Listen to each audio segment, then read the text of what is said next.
Bueno, mi nombre es Gary y junto a mis compañeros estaremos hablando un poco acerca del tratado entre los Estados Unidos mexicanos y las repúblicas de Costa Rica, Salvador, Guatemala, Honduras y Nicaragua. En este apartado vamos a hablar un poco acerca de las generalidades del tratado. Uno de los aspectos es el ámbito de aplicación, en el cual hace mención a las disposiciones del capítulo de solución de controversias del tratado. En este dice que se aplicarán las disposiciones a la prevención y a la solución de las controversias entre las partes. También cuando una parte considere una medida impuesta por la otra parte que pudiera ser incompatible a las obligaciones o a lo acordado en el tratado. Por otro lado, también hace mención a lo que es la elección de foro. En este dice que las controversias que surjan en relación al establecimiento en el tratado, lo establecido en el tratado y en el acuerdo de la OMC podrán ser resultados de un foro que elija la parte reclamante. Bueno, como una generalidad del contrato nos encontramos con la cooperación misma que se encuentra en el artículo 17.2, que establece que las partes procurarán en todo momento llegar a un acuerdo sobre la interpretación y aplicación de este tratado y mediante la cooperación en las consultas se esforzarán siempre por alcanzar una solución mutuamente satisfactoria de cualquier asunto que pudiese afectar su funcionamiento.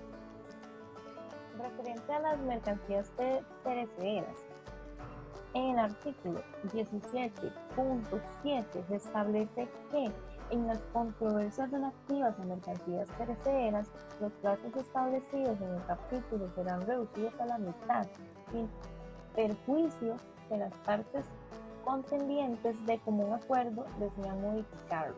Dentro del capítulo de solución de controversias de este tratado se encuentra lo que son las consultas. En este, la parte demandante le hace solicitud a la otra parte la celebración de las consultas. Una vez aceptadas, las partes consultantes harán todo lo posible para alcanzar una solución que sea mutuamente satisfactoria para ambos. De caso contrario, las partes podrán utilizar algún otro mecanismo para resolver la controversia. A continuación nos encontramos ante un programa de comisión administrativa, buenos oficios, conciliación y mediación. La parte consultante debe solicitar por escrito a través de las oficinas designadas de la comisión administrativa siempre que un asunto no sea resuelto de conformidad con el artículo 17.6. Seguidamente, les da un plazo de 30 días después de la recepción de la solicitud para que puedan ejercer consultas, o ya sea que las partes acuerden un plazo establecido. Seguidamente, una de las partes consultantes puede solicitar por escrito a través de las oficinas designadas que se reúna la comisión cuando se hayan realizado consultas técnicas de conformidad con otras disposiciones que se prevén en el contrato. La parte solicitante entregará la solicitud a las otras partes y a través de las oficinas designadas e indicará las razones para la solicitud, incluyendo la identificación de la medida vigente y la indicación de los fundamentos jurídicos de la reclamación. La comisión administrativa deberá reunirse en los 10 días siguientes a la recepción de la solicitud, con el objetivo de lograr una solución mutuamente satisfactoria de la controversia. La comisión podrá convocar asesores técnicos o crear un equipo de trabajo de expertos que considere necesario. Puede recurrir a los buenos oficios, la conciliación, la mediación y otros procesos alternativos de solución de controversias, o bien formular recomendaciones para apoyar a las partes consultantes a lograr una solución mutuamente satisfactoria para la controversia. Y para finalizar, La comisión administrativa podrá acumular 2 o más procedimientos referentes a otros asuntos de los que conozca conforme al artículo 17.7, cuando considere conveniente examinarlos conjuntamente. En las soluciones de controversias de este TLC podemos encontrar lo que es el arbitraje, y como podemos ver, el proceso es bastante largo. Inicia con la solicitud de alguna de las partes de un establecimiento en panel, la elección de los árbitros, de la lista de árbitros y sus requisitos de los árbitros para formar parte de esa lista, también la participación de países terceros que se vean interesados dentro del conflicto, lo que es el informe preliminar que brindan los árbitros, el informe final, que son ya las opiniones de los árbitros que se deben ejecutar, el cumplimiento de dicho informe, así como la suspensión de los beneficios en caso de incumplimiento de alguna de las partes, y la revisión de dicho cumplimiento de lo planteado por los árbitros. De igual forma, se pueden apreciar algunos otros mecanismos, como es las instancias judiciales y administrativas. Porque es importante para la OMC que en los tratados de libre comercio se incluya el capítulo de solución de controversias. Cabe resaltar que el principal propósito de la Organización Mundial del Comercio es contribuir a que las corrientes comerciales circulen con fluidez, libertad, equidad, previsibilidad, tanto en el pasado, en el presente, como en el futuro, entre las partes del contrato.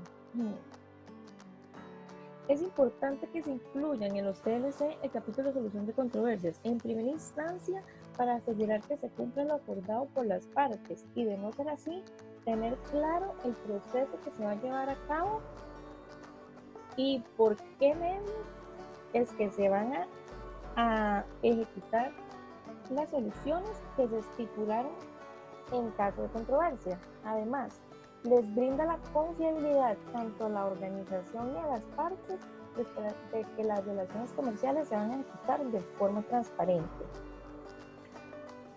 Además, que esto ayuda a lograr una estabilidad económica mundial, ya que no permite que estas controversias se vayan a un rango mayor en el que se tenga que utilizar la fuerza. Con respecto al caso de este TLC de Costa Rica-México, podemos encontrar lo que fue el caso del aguacate Hass. En este caso no es un caso concluido, pero hasta el momento han habido lo que son celebración de consultas presentadas por México ante Costa Rica para celebrar dichas consultas, impuestas el 8 de marzo de 2017. Sin embargo, estas celebración de consultas fueron infructíferas, no se llegó a ningún acuerdo.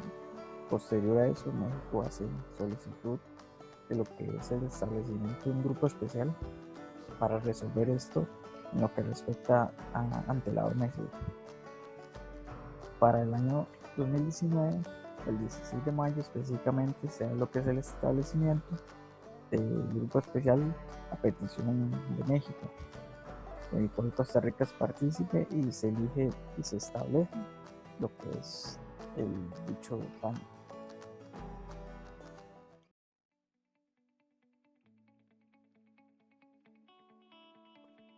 Buenos compañeros, entonces pues seguimos a lo que son las generalidades del TLC CASPA-DR. En primera instancia tenemos lo que es el establecimiento de zona de libre comercio. ¿Esto por qué? Bueno, porque tenemos un acuerdo general sobre aranceles aduaneros de comercio y un acuerdo sobre el comercio de servicios. Tenemos también la relación con otros tratados. ¿Por qué? Porque las partes confirman los derechos y obligaciones vigentes, entre ellas conforme al acuerdo sobre la OMC y algunos que otros tratados de los que sean parte. Tenemos los alcances de las obligaciones, en las cuales, bueno, las partes garantizan la adopción de todas las medidas necesarias para hacer efectiva la disposición de este tratado.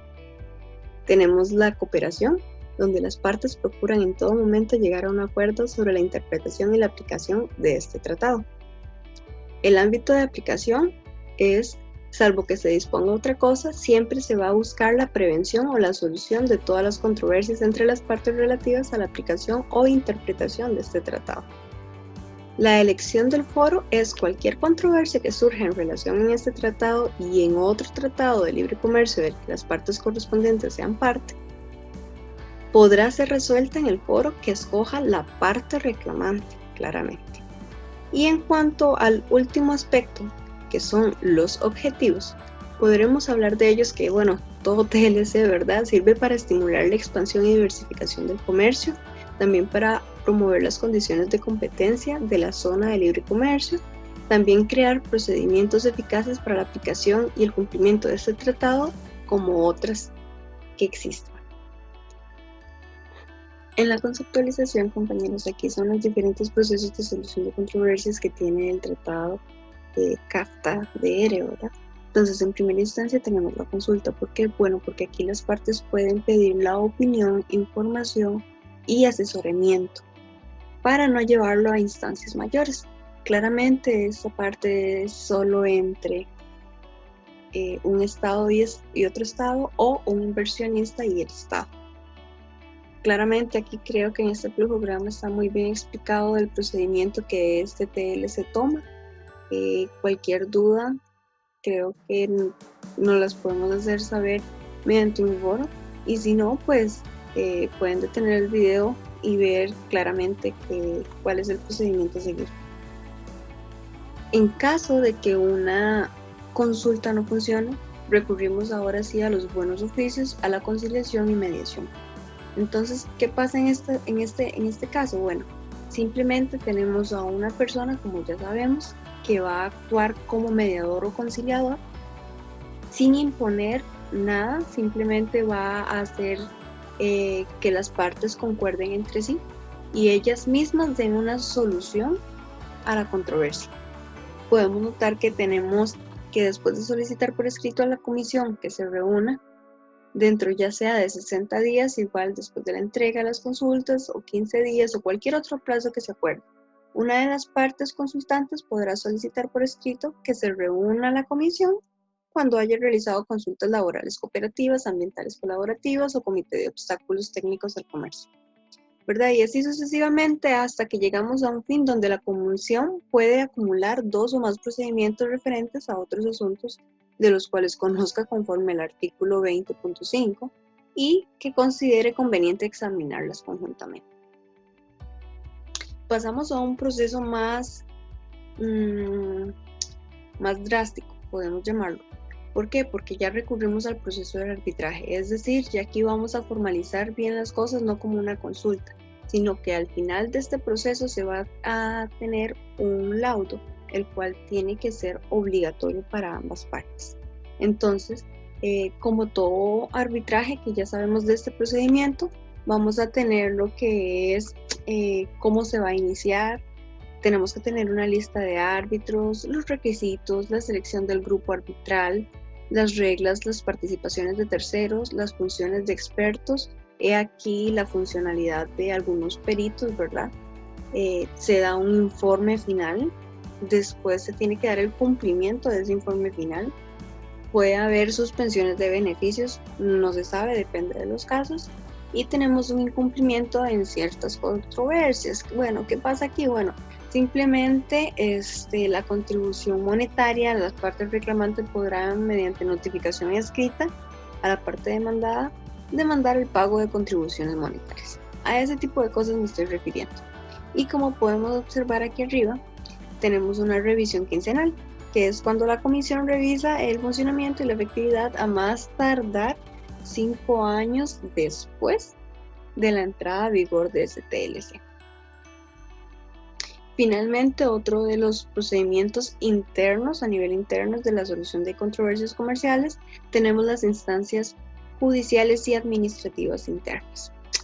¿Cuál sería el fin? Bueno, el fin de todo este procedimiento es que De ahí la comisión puede presentar informes y recomendaciones sobre las cuestiones generales enviadas por estas relativas a la existencia, uso y eficacia del arbitraje y otros procedimientos para la solución de tales controversias en la zona de libre comercio. Igual aquí ustedes saben que pueden detener el video en cualquier momento y pueden tomar su tiempo para verificar este flujograma.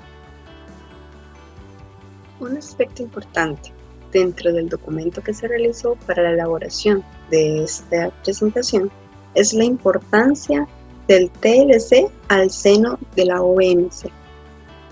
Podemos observar aspectos tales como que todo TLC contiene normas relativas a inversiones, a servicios financieros, propiedad intelectual, telecomunicaciones, aspectos laborales y muchos otros. Como el capítulo 20 del TLC habla claramente de la solución de controversias. ¿Qué quiere decir esto? Bueno, que a la par de la OMC, dentro de sus formas de resolución y procesos, se encuentran diferentes etapas o procedimientos. ¿Cuáles serían esas etapas o procedimientos? Bueno, en una primera instancia tenemos a la consulta, que fue la que vimos anteriormente. Y en una segunda fase tenemos la vía jurisdiccional, que es la creación de grupos especiales, siendo de ayuda a la ODS y finalmente para la aplicación de la resolución bajo este TLC. Tenemos otro aspecto que es las reglas del juego. ¿Pero qué tiene que ver esto? Bueno, esto tiene que ver mucho. ¿Por qué? Porque es relevante para ayudar a reforzar una seguridad jurídica y facilitar las reglas del juego en el comercio internacional. Asimismo, tenemos las acciones positivas. ¿Por qué acciones positivas? Bueno, porque tenemos otros mecanismos de resolución de conflictos antes de la vía jurisdiccional para resolverlas. ¿Y qué de positivo tiene esto? Bueno, que las partes se logren entender, que se llegue a un acuerdo y que si se llega a un acuerdo final, las partes tengan un cumplimiento a lo largo de este tratado. Finalmente, compañeros, hemos llegado al análisis del caso, que es entre inversionista-estado, que es Spence International Investment y la República de Costa Rica. Esta compañía que les mencioné está establecida por las leyes de California de los Estados Unidos, bajo los inversionistas individuales de Bob, Joseph, Brenda y Ronald. Estos alegan el incumplimiento de las obligaciones como el trato nacional, trato a la nación más favorecida, estándar mínimo de tratamiento y expropiación e indemnización por parte de la República de Costa Rica. En estos hexágonos pueden observar aspectos importantes que son relevantes en el proceso de arbitraje, que es el medio de solución de controversias que se utilizó para la resolución de este caso. En el aviso se deja notificado que al no atenderse este caso, considerase un reclamo formal sobre el incumplimiento de la República de Costa Rica. En la notificación procedemos a una declaración preliminar donde están los nombres y los datos de los contactos de las partes. También el incumplimiento que ya mencionamos anteriormente. Se menciona en la notificación también quiénes son los inversores y cuáles son sus inversiones en el país. Como respuesta a esa notificación,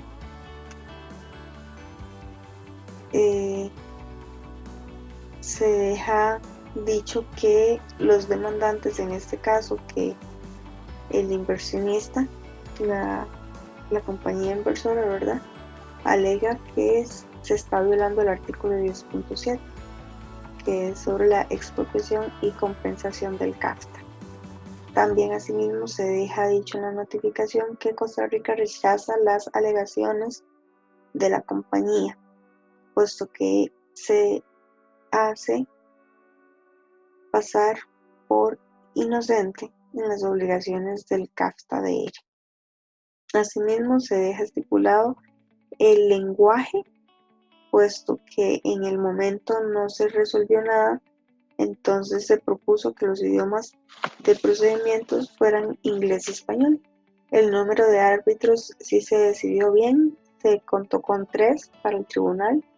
La autoridad administrativa y sede del arbitraje se consideró pertinente acudir al Centro Internacional de Arreglo de Diferencias Relativas a Inversiones, que es el CEADI, y que los encuentros se dieran en la sede de Washington, D.C. En el orden procesal, lo que se considera es que la presencia de todos los miembros del tribunal conforman un quórum para sus sesiones, incluso por cualquier medio de comunicación adecuado. Debe haber presentaciones de documentos. Según las reglas del arbitraje CENUDRI, cada testigo estará disponible para su examen en la audiencia, sujeto a las disposiciones en esta orden. Y obviamente el tribunal podría exigir la jubilación de cualquier testigo o testigos que considere pertinente.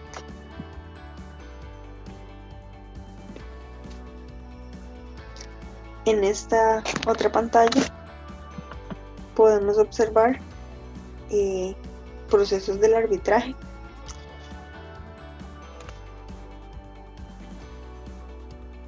Pero la otra parte que sigue es el memorial de méritos del demandante. En este memorial se deja dicho que debe haber reparación total por la conducta ilegal del Estado, que no debería haber debate sobre si el tribunal debe adjudicar el arbitraje, costos honorarios de abogados y desembolsos, entre otros, que en la medida en que las fallas anteriores son inconsistentes con las obligaciones del demandado bajo el TLC-CAFTA-DR, también constituyen una conducta ilegal según el derecho internacional. En la réplica del demandante se dice que los reclamantes hacen 3 alegaciones fácticas centrales, que es que Costa Rica ha actuado de manera inconsistente, que los demandantes no tenían razón para creer que las propiedades incluían tierras dentro del Parque Nacional y que por lo tanto esas porciones de sus propiedades serían expropiadas y que Costa Rica ha retrasado injustificadamente el proceso de expropiación para tales propiedades. En cuanto a la dúplica del demandante, Costa Rica afirma que las condenadas se encuentran tierra adentro. Cuando hablamos de condenadas nos hacemos referencia a las tierras de las cuales son dueñas la compañía, y que se ha proporcionado una declaración de testigos que aborda las discusiones entre propietarios y gobiernos con respecto a la legislación que tendrían el desarrollo sostenible permitido dentro de los límites del parque. Finalmente, toda la controversia conlleva a un laudo provisional no permanente, es decir, todavía está en proceso. Este laudo provisional dice que el tribunal consideró que no había jurisdicción para considerar las reclamaciones de los demandantes respecto a los dotes que ellos dieron. También el tribunal considera que no había jurisdicción para condenar algunos lotes, salvo respecto de los demandantes alegatos de que por referencia a sentencias relevantes y aplicables de los tribunales costarricenses, la evaluación de la indemnización con respecto a los lotes equivale a arbitrariedad manifiesta y o injusticia contraria al CAFTA. También se deja dicho en el laudo provisional que el procedimiento aplicable a los procedimientos posteriores está reservado para una decisión posterior del tribunal a su debido tiempo, previo consulta de las partes.